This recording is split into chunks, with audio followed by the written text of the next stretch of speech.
Fans weren't the only ones fired up with Kyrie Irving for stomping on Lucky the Leprechaun on center court in Boston. Well, a Hall of Famer who once kissed the emblem, not having it. Celtics great Kevin Garnett posting on IG. So nobody going to say anything about Kyrie stomping on Lucky. We're just going to act like we didn't see that. You can't do that. That's not cool on no level. All of us need to be better.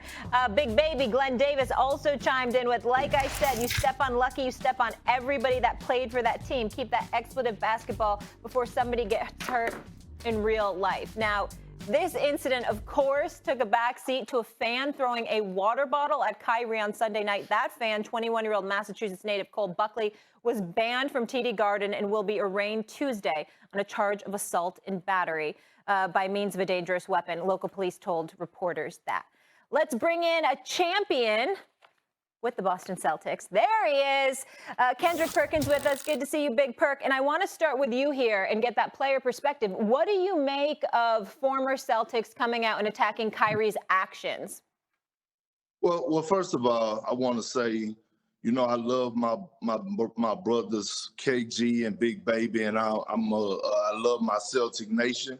But I'm gonna say this: I don't give a damn if Kyrie Irving dropped it like it was hot on the damn logo. At the end of the day, look, you cannot tell a player how to celebrate. He didn't hurt nobody, okay? This game is built off emotions.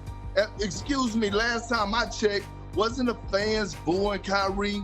Wasn't the fans sitting up there yelling, F you, Kyrie? And Kyrie went out in game 4 and almost had a 40-piece wing dinner and grabbed 10 biscuits, meaning grabbed 11 rebounds in that game. So at the end of the day, he was playing with a lot of emotions. They disrespected Kyrie the entire game. You cannot have it both ways. You can't dish it out and not be able and not be willing to accept it. So it don't bother me that Kyrie did what he did. He had the right to do whatever the hell he wanted to do after having a performance like he did. So Celtic fans, my brother KG, Big Baby, I love you all, but y'all got to get out y'all feelings. If he would have stood on the damn scores table, I wouldn't have give a damn, because Kyrie did what he was supposed to do in a hostile environment. He handled his business, and now you just got to move on. Telling me about a damn Lucky logo. The logo, same floor they pulled up the night before, the same floor that they could buff out if it has scuff marks in it. I don't want to hear that. It did not surprise me that KG said something. And I pointed it out yesterday that the fan who got ejected, the fan who threw the water bottle, and should be prosecuted. You can't throw stuff at people. It doesn't matter if you're in an arena. You didn't leave the United States. You didn't leave the state you're in.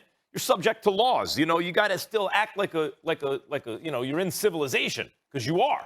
So that fan got removed and she prosecuted. He was wearing a KG jersey. And we were all quick to talk about the racial component to this. And maybe there is a racial component to it that the fan is not aware of, like that he needs to be more sensitive to in a larger sense.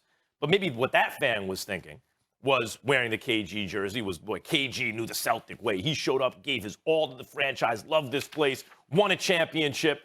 You know, is a true Celtic. And Kyrie showed up. We were better off without him than with him. He said he'd never leave, and then he bounced. Then he comes back and disrespects our logo center court. That is not an excuse to throw something at someone. That is not an excuse. I don't think KG is saying it's an excuse. He's just pointing out that people are mad at Kyrie. Doesn't excuse the behavior. They're mad at Kyrie. I understand what KG is saying. I get it. That does not mean a fan gets to break the law. I mean, go ahead, break the law and now suffer the consequences. So Perk, I get what KG is saying, and I don't think KG, Big Baby, came closer to saying, hey, you know, before it gets real. He walked up to that line closer than KG did. KG was just talking about the emotional side of it. Let me say this. I'm actually upset that I have to talk about KG today, because when I talk about KG, what I wanted to bring up was how happy I am for him that he is a Hall of Famer, that his speech was great, that he deserved it. And I appreciate what KG has meant to the game, because when you talk about a cat, we're going to talk about Russell Westbrook in a similar light when he goes into the Hall of Fame someday. Dudes that never cheated us. Yeah. when they stepped on the court, they never cheated us. You always knew they were giving 100%, trying to win. You knew that, okay? And so I got love for KG, and I got love for Big Baby. But this was not the time to say such a thing.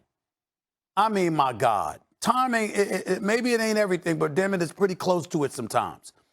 You got some white kid that's 21 years old. Yes, he was wearing a Garnett jersey, but exhibiting his punk tendencies, deciding to stand up in the fans and throw a bottle at Kyrie Irving that came 2 inches away from his head.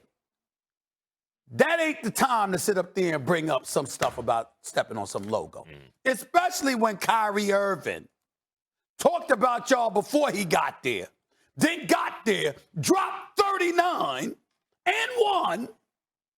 You had ample opportunity to shut him up. You didn't succeed. As KP said, you gotta stomach that. I don't give a damn if he dropped it while it's hot on the damn logo. Handle your business against him. That's how you shut him up.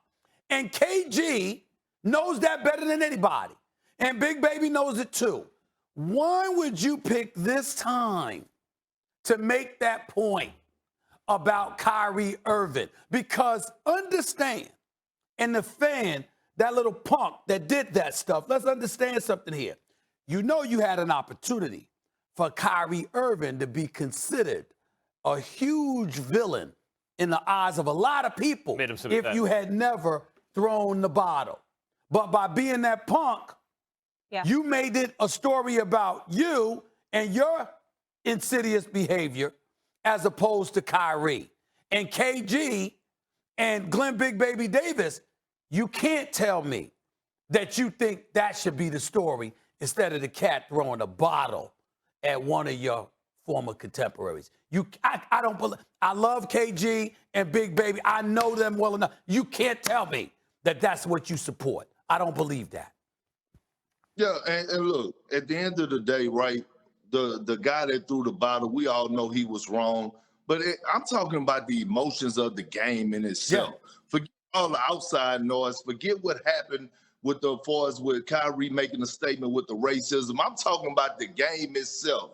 All right, and just the emotions and the fans and how they really disrespected Kyrie. I mean, screaming F you, Kyrie, is disrespectful. Kyrie took it like a man. He went into game 4 and he handled his business in the Garden. How that man wanted to leave out and walk out through that tunnel or how he wanted to celebrate, that's his damn business. And I don't see a problem with how he celebrated. Being a guy that played with a sense of tenacity, watching KG also play with a certain type of tenacity, especially on the road, watching him go back and forth with fans, you love that type of energy. That's what it's all about.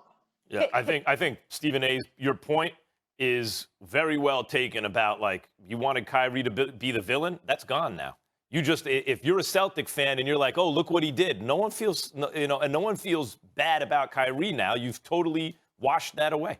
I just want to say one thing real quick, Perk, and this will make you smile. I will never forget when you talk about the energy and intensity of KG. When you guys won the chip, I think it was at the Garden, beat the Lakers back in 08, and he had that rallying cry. And my dad's a diehard Celtics fan because they would come and play at the Hartford Civic Center. I grew up in Connecticut.